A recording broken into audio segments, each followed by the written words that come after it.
Do you ever think about where your household staples come from? We use olive oil every day, but don't necessarily realize what goes into making it. So I went to Tuscany with Piro Olive Oil to see how olive oil is made. To start, it's important to know that unfortunately, you can't just squeeze an olive and get oil out of it. Olive oil doesn't exist without intervention from humans. Olive oil obviously starts with olive trees, and luckily for olive growers, they are exceptionally hardy. They grow all over the world and seem to have no age limit. It's not unheard of to have historic groves with trees that are 800 or 1,000 years old. And that's because you don't really have to do anything to keep them alive. They can survive in freeze and produce smaller quantities of olives in droughts. Olive oil has many of the same ineffable qualities as wine. There are different varietals of olives with different flavor profiles, and the terroir gives those varietals even more specialization. But olives take it a step further by being more influenced by their terroir than any other plant.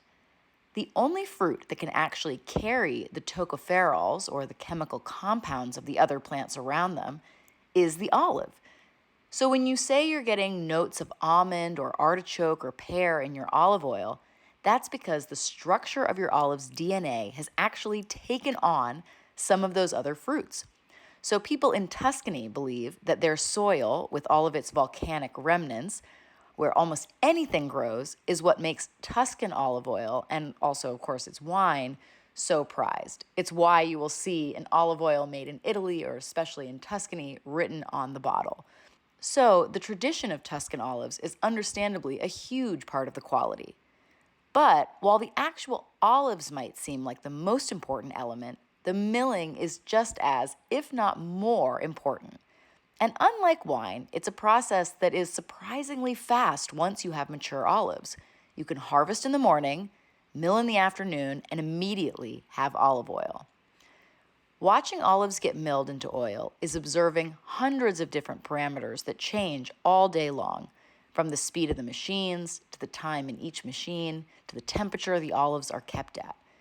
And at Piro, they're constantly adjusting. So when the olives come in, they're cleaned and then moved to a malaxer, which crushes the olives and then stirs the paste. Then there's a separator that removes all the excess materials, and then a centrifuge to extract water from the oil.